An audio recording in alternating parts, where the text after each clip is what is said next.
Hello, Savilla Morgan here. Thank you so much for taking the time to listen to today's show. Before we get started, I would like to thank my sponsors and my supporters. A great big thank you to Morgan Air Conditioning, sales, service, and installation, proudly serving Tampa, Florida, and the surrounding areas. For assistance with your air conditioning needs, call Morgan Air at 813-500-7765. That's 813-500-7765. Thank you so much, Morgan Air, for seeing the vision and being a part of it. It is appreciated. Next, I would like to thank Alba Digital Media, audio production, web hosting, and web design. Alba Digital Media created my website and they produce my podcast. Visit Alba Digital Media at www.albadigitalmedia.com for assistance with media and production needs. That's www.albadigitalmedia.com. Thank you so much for Alba Digital Media for making me look good and sound good. I would also like to thank the owner of Edinburgh Dusters for assisting me with quality graphic assistance for my website and other social media content. It is greatly appreciated. Finally, I would like to thank the musical duo Devoted for creating my theme music. Contact Devoted at devotedministries@gmail.com for your music needs. That's devotedministries@gmail.com. Thank you so much, Devoted, for the beautiful music. I absolutely love it, and I'm sure the listeners do as well. Thank you for all your great work. If you would like information on becoming a one-time or ongoing sponsor, feel free to contact me at sevilla@sevillamorgan.com. That's sevilla@sevillamorgan.com. And for more information on my sponsors and supporters, go to my website, www.childlessnotbychoice.net. That's www.childlessnotbychoice.net. Scroll down to the very bottom, and you will see the links to my sponsors and supporters. Thanks again for listening, and now on to the show.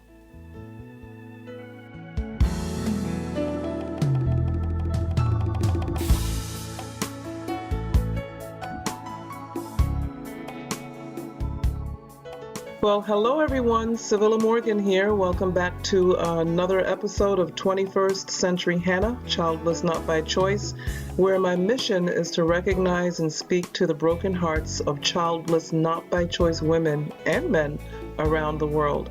I am spreading the great news that we can live a joyful, relevant, and fulfilled life, regardless of the fact that we could not have children. So thanks everybody for tuning in one more time. And at the time that you're listening to this episode, it will already be 2017.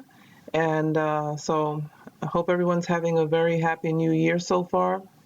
I wanted to just make sure that everybody is aware that, well, I'm sure most of the listeners now are aware that you can listening to the episodes on the website, childlessnotbychoice.net, or whatever podcast player you use. And I think pretty soon I'm going to be doing like a little help type thing on how to sign in to different podcast players and where to listen in from, because I do get questions from time to time on where people can listen outside of the website. Maybe you don't have access to the website or whatever, but I'm going to be doing that in the future. In the meantime, I have a special guest today, and I have Dr. Shari-ann James on with us today. This ought to be exciting. I'm so excited about this interview. Dr. James is a licensed psychologist with over 10 years experience. And although Dr. James provides therapy for couples in need of counseling to help mend or strengthen their relationships, she also specializes in counseling women on reproductive and maternal mental health. Her psychotherapy practice focuses on those suffering from postpartum depression, postpartum anxiety, miscarriage, and childbirth. She also deals with issues relating to infertility, perinatal loss, trauma, and pregnancy. Because she is concerned about the unique challenges women can face throughout our lives, in particular due to the aforementioned issues, in addition to her clinical focus, she provides training and workshops within the community and advocates for women's health. Dr. James has a PhD in counseling psychology from the University of Georgia, a master's degree in counseling from Columbia University, a master's in organizational psychology from Columbia University, and her bachelor's is in psychology from St. Peter's College. And as our interview progresses, I'll tell you how I think she used psychology on me the first time we met. Well, maybe the second time we met. Dr. James' professional membership includes professional membership with the Postpartum Support International, PSI, professional membership with American Society for Reproductive Medicine, ASRM, professional maternal mental health certificate training through PSI and 2020 Mom Project, extensive bereavement training on perinatal loss through Resolve Through Sharing, RTS, and Gottman trained educator for the Bringing Baby Home program, which is a program for new parents expecting or experiencing the transition to parenthood. So her practice runs the gamut. She speaks to, I think, everybody that's listening here. Basically, she speaks to and helps and assists moms and non-moms, and so that's why I'm so excited about this episode, this interview. So welcome, Dr. James. How are you doing today? I am doing well. Thank you, Sevilla, for having me on your episode. I'm really excited to be here and to chat further about, some of these issues. Thank you. No problem. Thank you so much for your time. Let's jump right into the interview. Sounds good. Okay. Sounds good. On your homepage, you say that seeking therapy takes courage. Being open and vulnerable can be a monumental step. Mm-hmm. So do you think the women or couples whom you see who go to your office are even more apprehensive about meeting with you because of their fertility issues? Do you think they feel shame or shamed? I think it really runs the gamut. When people do enter my office, I think they're at a point where they're needing a space to really talk about some of the struggles that they, may be faced with their fertility and not having maybe an avenue or space where they can talk about those issues kind of outside. So, for example, they may have family members who may not quite understand what they're going through or may not be fully supportive of them. So as a result, they feel like they're traveling on this journey alone by themselves, not having really a space or a community where they can address, anything that they may be struggling with, and particularly those who are struggling with fertility issues. So they come to therapy wanting to be able to process and talk further about everything from the fears that they may have with regards to going through all these treatments and then ending up not being pregnant, and I think that's the biggest one. What would that mean for them, and what would that mean for their lives moving forward if they go through all of the, fertility treatments and it does not result in a pregnancy? I think that's kind of the biggest fear that they walk into the office with. But in terms of shame and shame that's felt, I think a lot of what they talk about too is the societal pressures, and feeling as though, in order to have this quote unquote perfect, family, that they, a child has to be part of that equation. And, society places a lot of pressure on women, on men too, just people in general that, once a couple, once they're married, then the next step is to have children. And some people choose not to have children. Some people, of course, have children. And some people would like to have children, but just based on certain circumstances are not able to have children.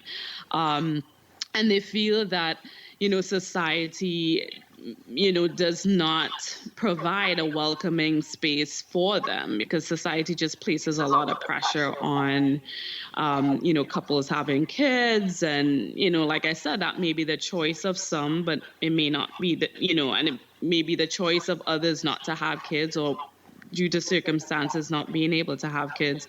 So they then feel stressed and pressured, because now they're walking with the societal pressure, and then the idea that there may be a possibility that they may not have kids. So then what does that mean? What does that mean for their life moving forward? And I think it just takes a lot of time for them to be able to really process what that means, and really let that idea sink in with them. Well, what does that mean for their life moving forward? And I think for a lot of people, too, it's important to recognize that if that does not become a reality for them in terms of having children, that is important to be able to recognize that this is a loss. Mm-hmm. This is a huge loss that they're experiencing. And with any loss, you really need the time and the space to process that grief that you're experiencing. And, there tends to be 5 stages of grief. The first stage being denial, which a lot of people, may find themselves in at first, like, I cannot believe this is happening. It's something that I always wanted for myself. I fantasize, since I was a child that, I would get married, I'd have a partner, I'd have kids, and this cannot be true. This cannot be happening. I think a lot of people, and it's normal to be in that stage of denial. It's part of the grieving process. And you'd find a lot of people kind of in that phase. And then the second phase tends to be, in terms of the grief process, anger. So after you kind of pass that denial phase, you kind of lead into anger, where you then just get very upset and very pissed off that, why is this not happening to me? I'm really angry that, I'm not able to have kids, and, what does this mean about me? And they may, really kind of displace that anger onto other people too. And they may displace that anger onto, even people who they know who have kids. Mm-hmm. And like I said, this is all part of the process. And you kind of need to go through the different phases of grief, to help you be able to kind of navigate your situation and move forward. And then after anger, you may move into that bargaining stage. Like, if maybe I only met with another doctor, or maybe there were other fertility treatments that I didn't think about that maybe I could have done. It's kind of like the what ifs, or the I should have, like a lot of shoulds and what ifs, and, just kind of questioning, yourself, and maybe something that you could have done maybe differently that may have led to a different outcome, when probably, the person they have tried everything possible that they could have done. But just kind of based on the circumstances kind of led to the situation that they're in right now in terms of not having a pregnancy. And then after that bargaining phase, people tend to move to a depression. I mean, you get really depressed. You can get really, low, may not be able to kind of enjoy things and activities that you once enjoyed, and just in a very low and sometimes in a very, dark place. And I think it's important, during this kind of grieving process. Of course, I am, pro psychotherapy, being a psychologist. Mm-hmm. But I think, it's important for, a couple or a woman to go into therapy to really kind of walk through these different stages of grief. Because with depression, I mean, that could run the gamut of someone just being really sad and very low to someone having, suicidal thoughts. So you really want to be able to gauge, how that person is feeling and where their mood is. And with regards to these stages, it could last, different, amounts of time. Someone could be in a depressed stage for weeks. It could be months. And I mean, it could even be years. There's no really time period for how people kind of move through these phases. But it's important to know, and I think it's important to acknowledge that someone who wanted kids, who wanted children and are not able to have based on circumstances, that they will be grieving because it is a loss. And once one is able to pass through the depression stage, you kind of move to the last stage of acceptance. And like I said, it can take a while to get there. It's not something that, you can kind of snap your fingers and you're there. It can take, like I said, it could take weeks, it could take months, for someone to get to that place where they've really accepted, okay, whether the person is partnered or not, because there are certain circumstances where someone may be childless, not by choice, because they may not have found the right partner to have children with. So it's not necessarily always a medical complication or issues related to fertility challenges with their partner, but it could also be a result of not finding the one person to have children with. Right. So it's all these different ways that could and can lead to one being, childless, not by choice. And I think being able for someone to kind of move to that acceptance phase, at that point, you kind of recognize, okay, this, is my life. So what does this look like? How am I now able to move forward? How am I now able to conceptualize that, whether single, partnered, without children, how am I able to kind of move forward in my life? Like, what goals, do I want to set for myself? And how do I achieve the best life that I want for me, or, what that I want for me and my partner? And it's really important to be able to sit with that and to really kind of reflect on, what that life will look like for them now. Because if you were to really think about it, there are a lot of people who have these fantasies of images of what their life would have been like. And when it does not necessarily turn out that way, you almost have to rewrite the script, right? So, and there's nothing wrong in rewriting the script. I mean, I think we rewrite the script for a lot of different things, right? Yes, we do.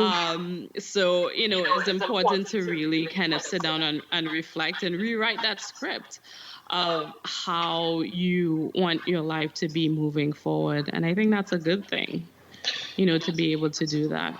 So as I listen to you, and I'm here taking notes, but as I listen to you, I know, I think most of us are familiar with the stages of grief at this point, but as I listened to you, I said to myself, wow, I've been through all of these stages. I have gone through all of these stages.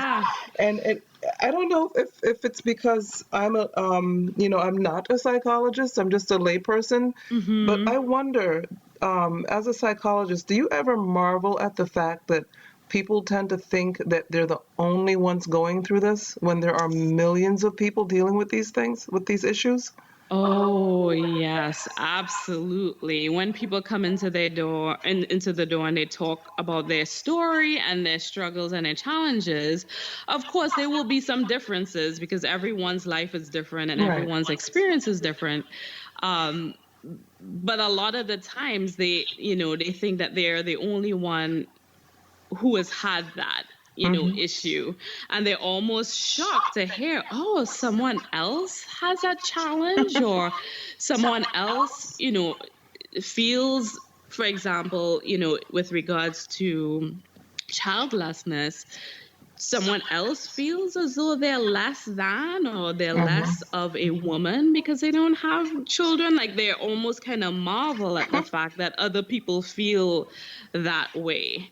And, in situations like that, I always validate, my clients, and validate them kind of voicing how they're experiencing, and let them know and give them perspective that, yes, a lot of people do have these struggles, and a lot of people do feel similarly to how you do. When you just, think of really statistics in terms of, pregnancy loss, one in four pregnancies end in a loss. 1 in 4. I mean, just let that statistic really sink in. And although, there are a lot of women who have been able to carry, a pregnancy, 1 in 4 of those pregnancies will end in a loss. And sometimes with those women, as a result of several miscarriages, they may not have children. The end result is that they may, end up living a life without kids, even though they may have been pregnant, for a couple of weeks. And, for them, that's a trauma as well. And it is kind of getting your mind around that, idea. Okay, yes, I have been able to get pregnant, but it's never been a viable pregnancy, through all these losses. So what does this mean now? And then you have the people who struggle with infertility, and the statistics on that is 1 in 8, struggle with infertility. And those are people who, they've probably used a lot of, treatments, in order to get pregnant, and they have not been able to get, pregnant. Maybe they've done IUI and IVF, and through all those treatments, they have not been able to get pregnant. And as a result have, probably have made a decision that they no longer want to kind of go through those treatments. And as a result, they have found themselves in a situation where they are themselves childless, not by choice. So there are different avenues and different paths that may lead to a person, like I said, it can be just, a woman who hasn't found the right partner, or a couple to not have, kids. And continuing on with the statistics, for one more statistic, it's and when it comes to infertility, 50% of the time it's the man, and 50% of the time it's the woman who has the issue, correct? Yeah, absolutely. Okay. When it comes to, fertility challenges, it can also be something kind of related to the male as well, as a female. So it's important, to kind of look at both to see where, the issue may be coming from. And, to be honest, in some cases, it's unknown as to what is causing the infertility. There are some cases where there is, with all the tests, the man seems very viable and the woman seems very viable, but they have not been able to, get pregnant. And, so there's a portion of people that it's just unknown why this may not be happening. So it's being able to kind of sit with the idea of that. And you find a lot of couples kind of questioning, like, why me? Like, why is this happening, to me? And, I see a lot of people around me getting pregnant, and it's hard to kind of go through this struggle when a lot of people around me are pregnant and they're having babies, and I'm here kind of like suffering and not able to get pregnant. Like, what's going on with me? Does that make me less of a person? Does that make me inferior to not be able to, have, children? So you find a lot of couples really kind of questioning, themselves in those types of situations. So I guess it's just human nature for us to really think that we're the only ones going through this. Yes. Yeah. Absolutely. The only one. And I think too, I really do think what has a part to play in that is social media. Because when you go onto social media, a lot of people post, a lot of the great things that are happening in their life, right? Who's pregnant, who just delivered, and, people try to place this image that everything is going well. When now I guess you're seeing more posts of people who have had miscarriages and their struggles. But in terms of the overall landscape, a lot of what you see are kind of like the positive experiences that people have.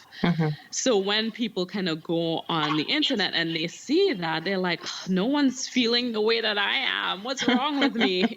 So they start to question themselves. It's like, no one's been through what I've been through. No one is feeling depressed or sad. Like, is it just me? What's going on here? Because I think social media could be skewed. Oh, definitely. And very, very much skewed when there are a lot of people suffering, a lot of people who, as a result, they have mental health issues and probably, because of society, there is some fear in sharing that. Like I said, you're seeing more of a movement of people, sharing some of the pain and struggles, but kind of the overwhelming news that you hear from people and from couples is all these kind of great things going on, for them and their families. So it can be hard for someone to share their distress and their struggles. And with I think, what is the number? I think it's 1 billion people on Facebook. I guess with 1 billion people on Facebook, everybody that's posting, they must be fine. It must be just me. Right. 1 billion people. Yeah. Amazing. But so it's a lot. Yeah, it's a lot to sift through. Right. It's a lot to sift through. Well, changing gears a little bit. Sure. What made you decide this is what you wanted to do? How did you know you wanted to help people? And to quote your website, I saw that you said you want to guide people on their journey of self-discovery and help them attain the peace that they seek. What was it that made you choose this path?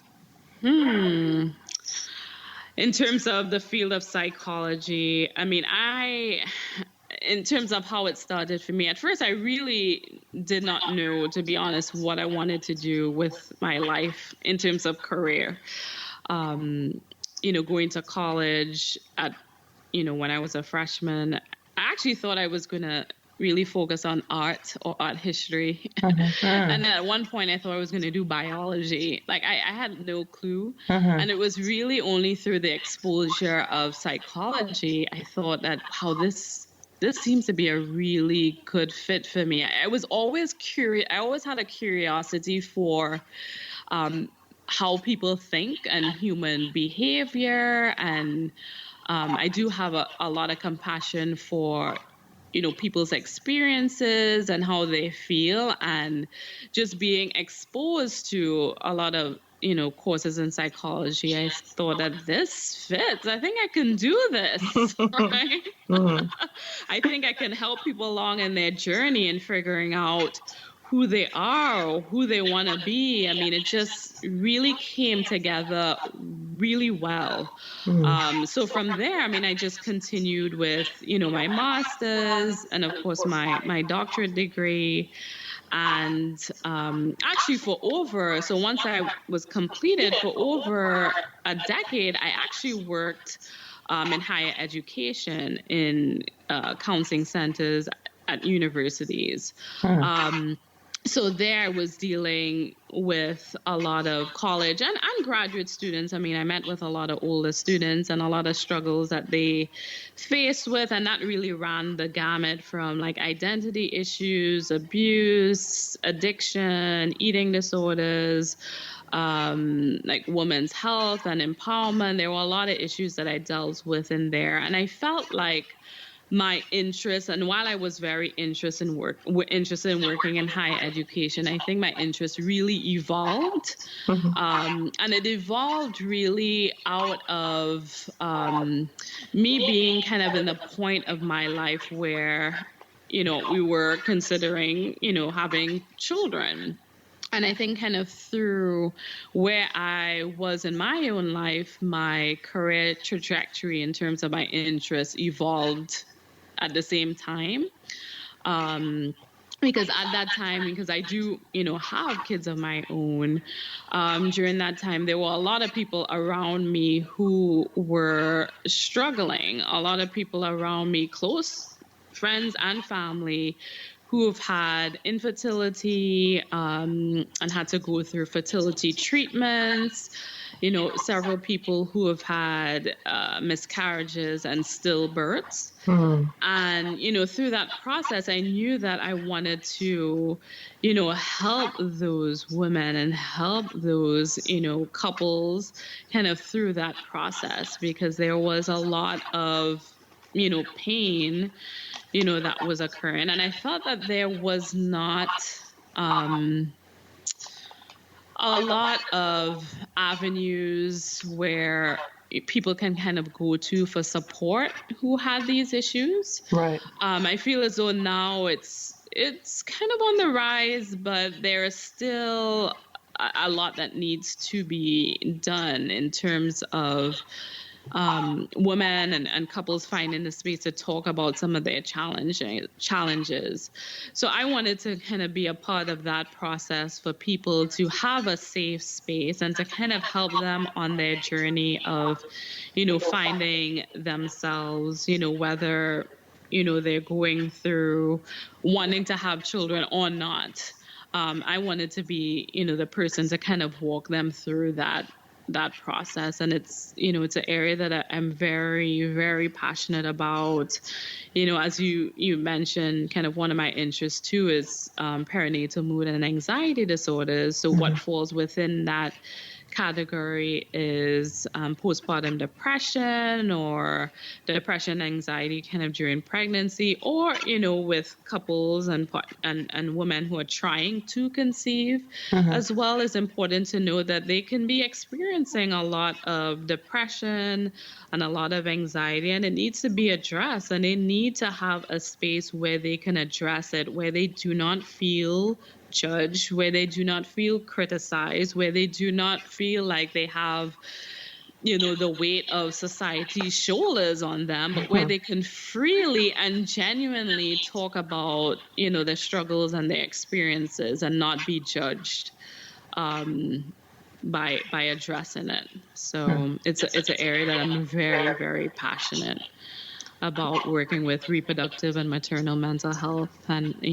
I've done some advocacy work around it as well in terms of maternal mental health. And I feel as though, while we're making good strides, even nationally, we still have a long way to go in terms of availability of treatment for women and couples. But I think we are moving in the right direction on a national level.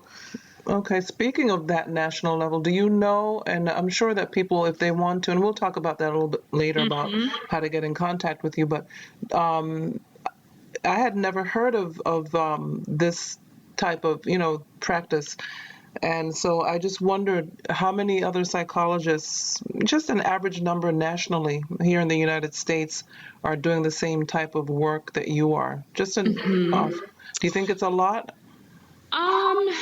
I think in the scheme of mental health professionals in the U.S., I think the percentage is low. Oh, okay. There are quite a few people who specialize in reproductive and maternal mental health in the U.S. And there are different states where you have more providers who have expertise, but we still need a lot more. And there's a lot of training that's available because it is needed in a lot of states. So it could be larger, but there is training that's kind of readily available for those who would want to specialize in reproductive and maternal mental health. But I don't think we're nearly at the place where we really need to be, especially when you think of everyone who are in kind of in that reproductive kind of stage of life, and they may be kind of thinking about,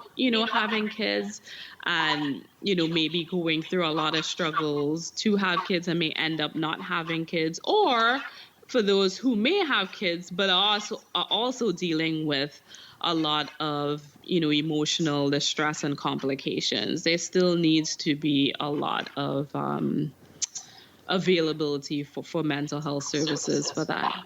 Okay. So, but the hope is that it would increase. Actually, recently, a couple weeks ago, there's an act called the 21st Century Cures Act, which was actually recently signed by President Obama a couple days ago.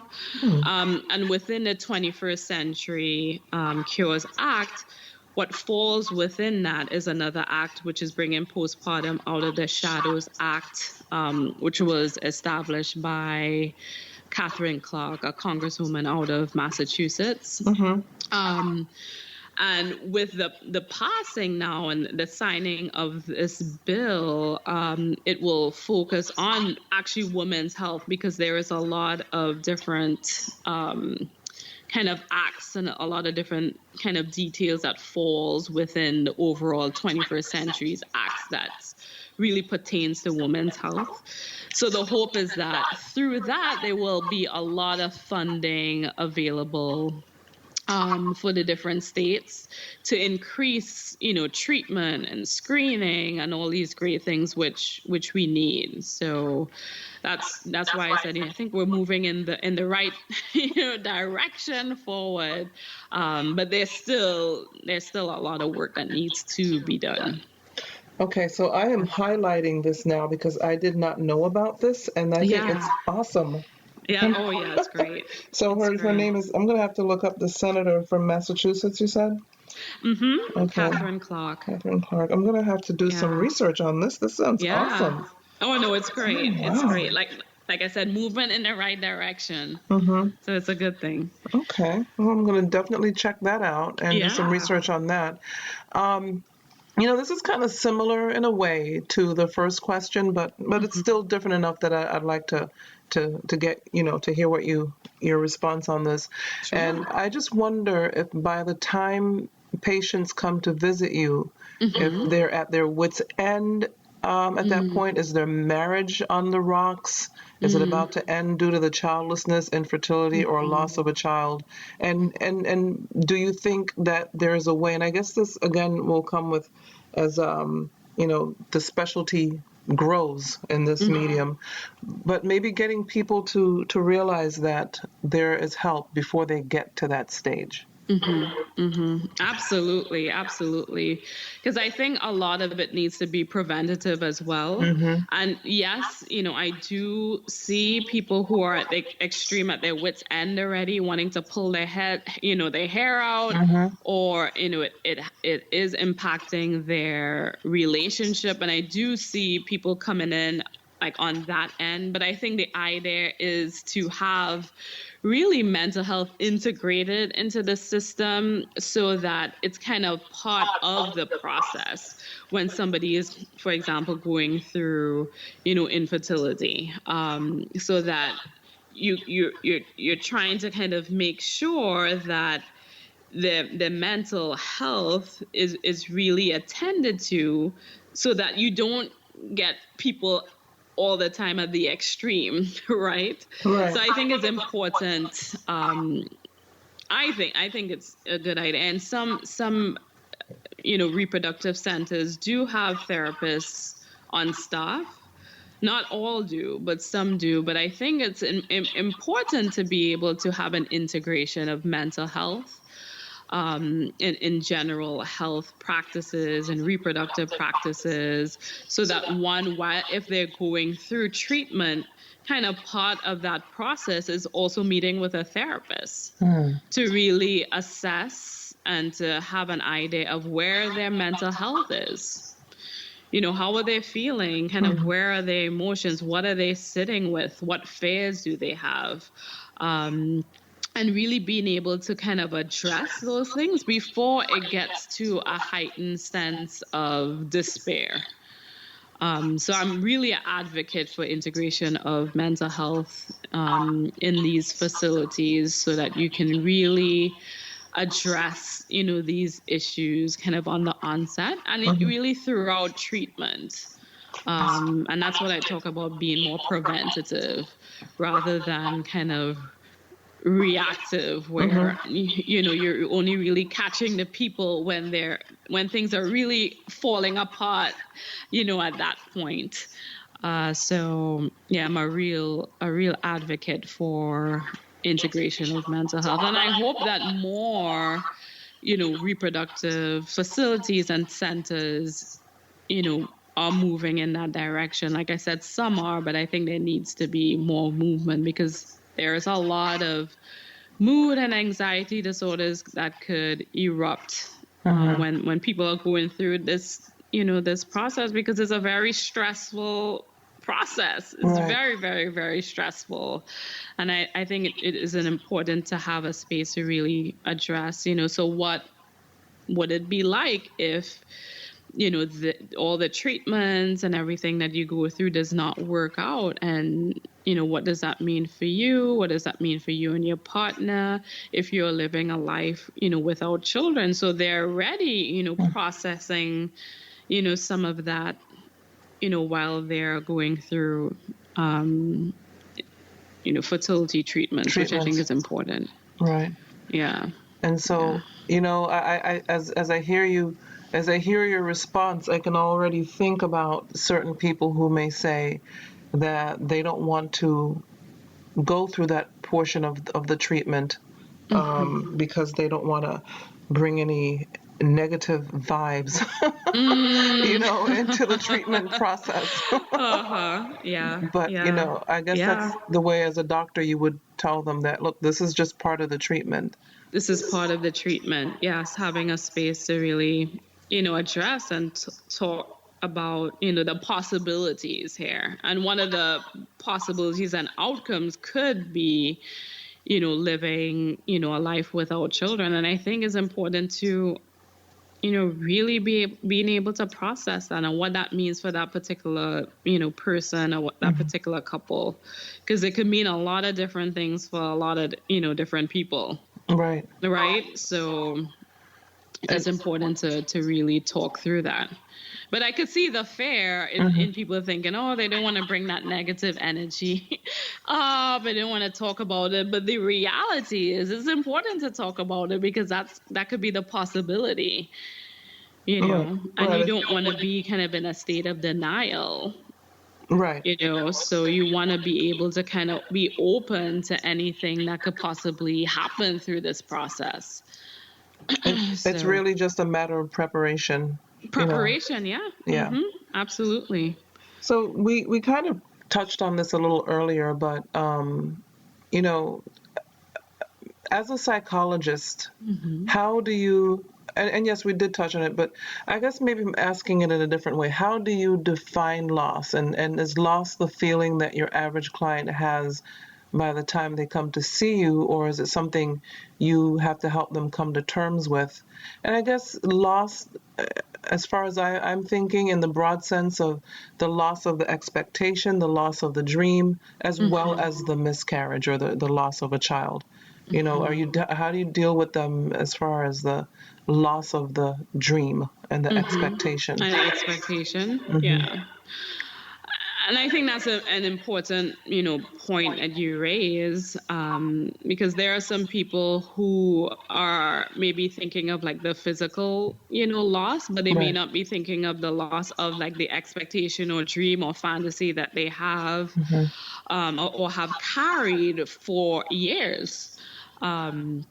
And it's important to really kind of sit down and address that, because that could be tied into a lot of different things. It could be tied into their culture. It could be tied into how they were raised. It could be tied into their family background. It could be generational. There is a lot. I mean, it's very weighted when you think about someone's expectations and how that was established and how that was created. There's a lot of experiences and history that goes into that. So it's important to be able to, with a client, sit with that and tease that out in terms of where that's coming from. For example, what if for some person, they came from a family background where every person had kids by the age of 20, for example, and they had that same idea growing up that by age 20 they would have kids, and now that they're 30 and not kids, they are now struggling with that expectation that they had of themselves. And a lot of that is tied into their family background, right? Where a lot of people had kids at 20. So they really need to kind of sit with that and sit with what does that mean. But not only that, being able to sit with how they are now perceived within their family. How is their family going to look at them? Are they going to look at them any differently? Are they going to place blame on them? So it's a lot to kind of sift through. And like I said, it could run really deep. It's not a surface issue when you think about someone's expectations and dreams. I mean, there's a lot that's kind of embedded into that. So it will take a lot of time to really process and like kind of sift through, what does that mean specifically for everyone. So that's a whole. It has a lot of roots. A lot of roots. It's similar to the earlier question, but very different, really. Okay. Yeah. I almost didn't ask it because I'm like, wow, it's so similar to the first one, but no, it's really different. Yeah. Well, we're winding down here. My next to last question is in our initial conversation, we were on somewhat of a parallel. It was created by me before finally coming to an agreement because I felt so protective of my listeners. But I think you did some psychology on me, and I wanted. But you understood that I wanted to be sure the Childless Not by Choice listener was not made to think we were going to discuss an ending where a woman eventually had the baby, which we kind of did when I set out for my platform to be about the woman who never had the baby. So I wanted to publicly thank you for understanding that. Absolutely. And while gently nudging me into understanding that some of my audience could indeed be the woman who had the miscarriages or suffered the physical loss of the baby, and not just the women like me who never had the chance to carry a baby. So the light bulb moment for me was when you mentioned that there are many reasons and paths, and we discussed some of them today, which may have led to childlessness or for people to be child-free. And, I guess the reasons we did touch on those earlier, but I'm asking if you could expand or expound a little bit more, because I want the listener to hear what I heard from you as far as these reasons why people are child-free or childless. The way you explained it to me, I guess, is what I'm saying. Sure, yeah. There are a lot of different reasons and circumstances that may result in a woman being childless. And like I mentioned, for some of these women, they may have carried, a pregnancy, but it may not have been viable. So when you think of someone who has had a miscarriage or several miscarriages, and a miscarriage typically occurs for someone who carried a pregnancy less than 20 weeks. So they may have carried that pregnancy for 20 weeks or less, but have miscarried. And there are people who have had 3, 4, sometimes miscarriages. But the end result of that, journey for them could have been, there are some people who may have a child after miscarriage, but there are a lot of people who, after several miscarriages, have made the decision that they may not try any further. And as a result, they are living a life without children. And the same goes to individuals who may have had a stillbirth, which is for someone who's carried a pregnancy beyond 20 weeks. They have had a pregnancy loss beyond 20 weeks, and that's a stillbirth. And similarly, in that situation, you may have had people who have gone through stillbirths, but the end result is that they may be living a life without, children.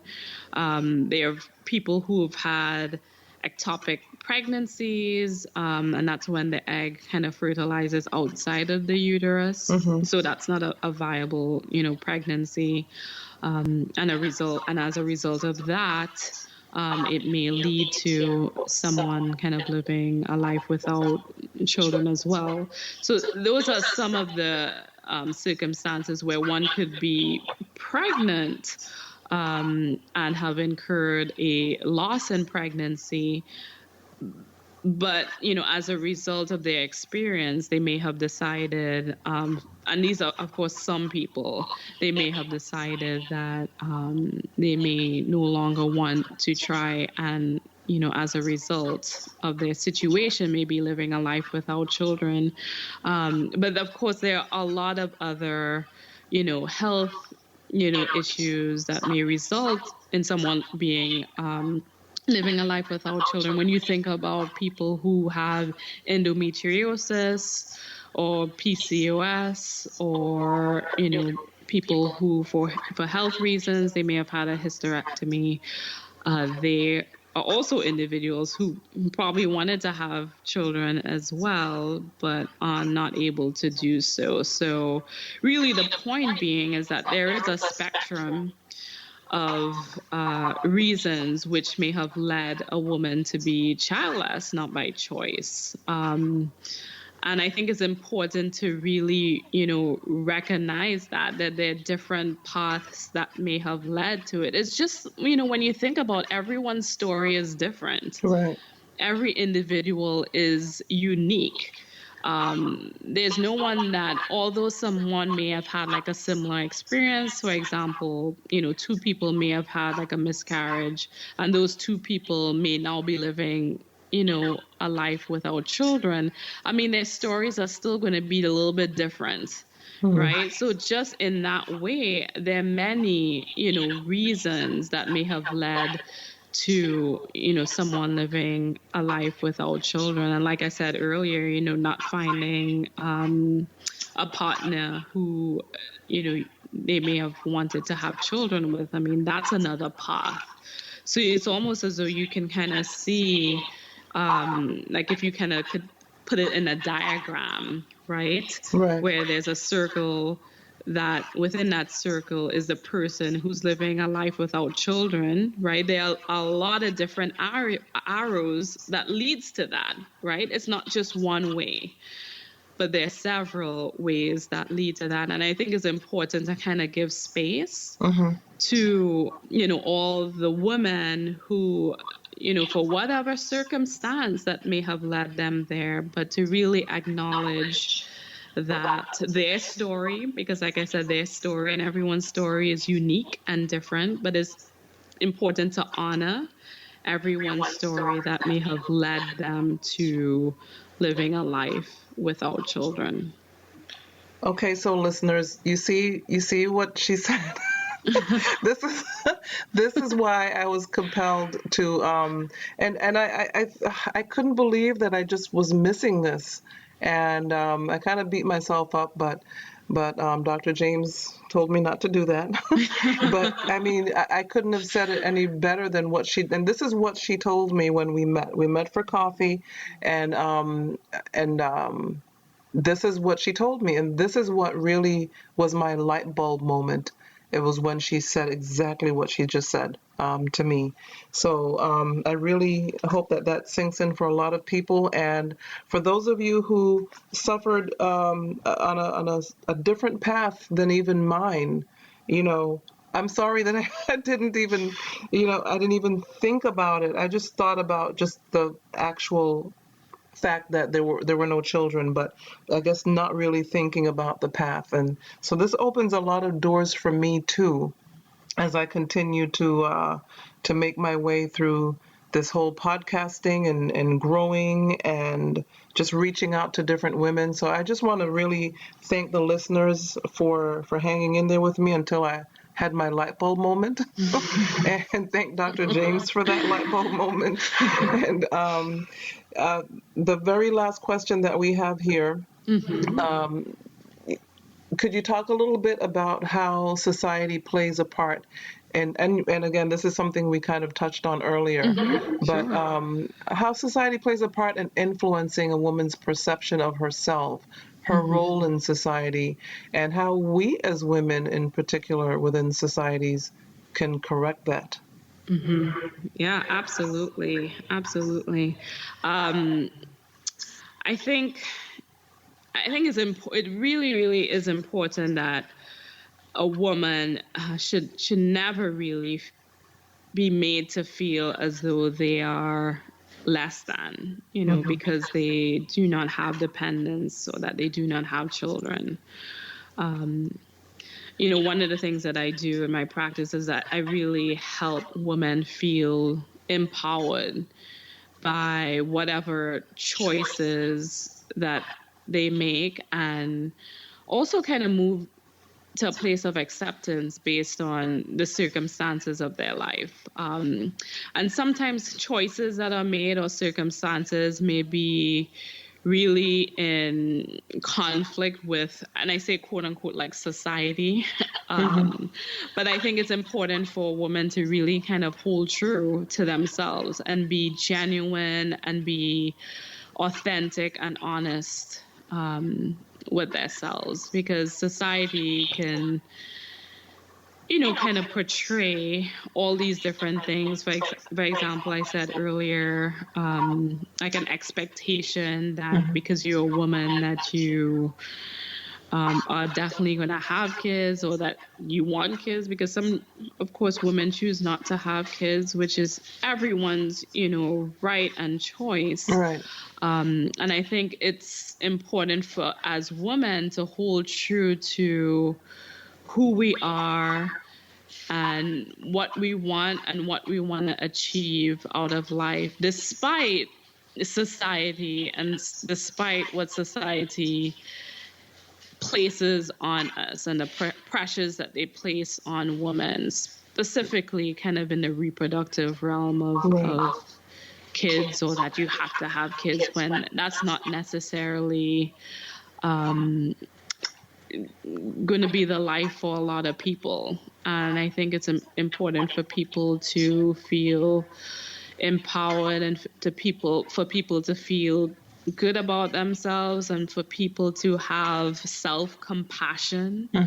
I really think it's important to have compassion for and kindness for oneself. And I think as a lot of women, as they're going through a lot of these struggles, I think that becomes minimized. And I think it's important for women to recognize that they need to love themselves, right? They need to have kindness. They need to have compassion. That's so very important.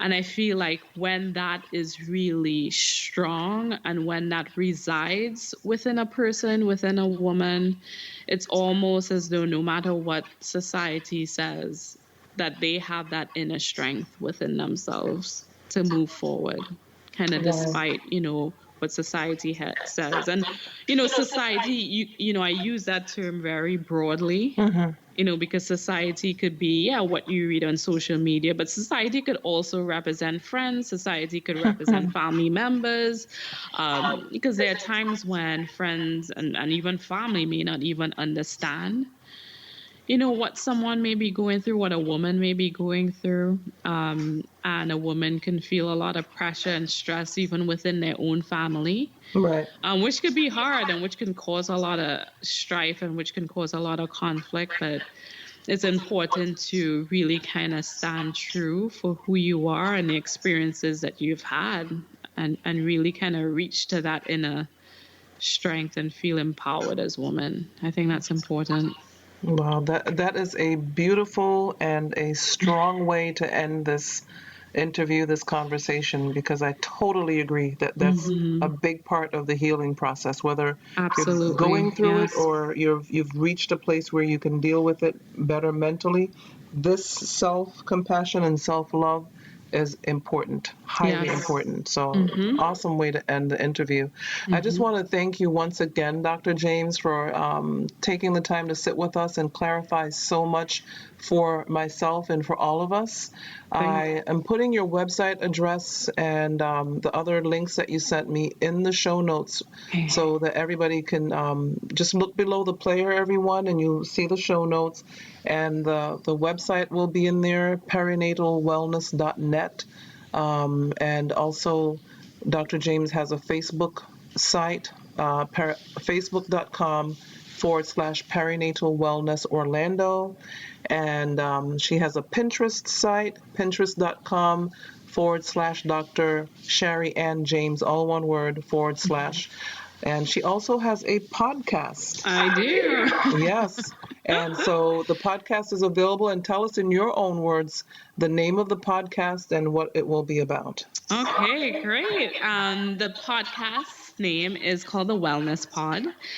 And really, it's a platform to talk about and address mindfulness, wellness, and women's health in general. So really having a safe space to discuss, issues that fall within that realm. Yes. So Awesome. Hopefully you'll tune in. Yes, please do. I'm going to encourage everyone to do that. And other helpful resources are a couple of other links here, resolve.org /family-building-options /living_child-free. And then there's another site, nationalshare.org. But all of those sites, including the podcast information, the link to the podcast, will be in the show notes, everyone. So please be on the lookout for that. I'm gonna talk about Dr. James's platform and podcast every once in a while. So be on the lookout for that. And again, thanks everybody for listening, for tuning in. And I hope that this episode was as helpful to you as it was to me. And Dr. James, thank you so much. Everybody, you guys. Thank you. Thank you. It was great being here. Thank you, awesome. Sevilla, for having me. No problem. And everyone, just remember that my contact information is in the show notes as usual as well. I'm all over social media, and all of that information is in the show notes. So thanks again, Dr. James. Thanks for listening, everyone. You're welcome, and have a great one, everybody. You too. Bye. Bye.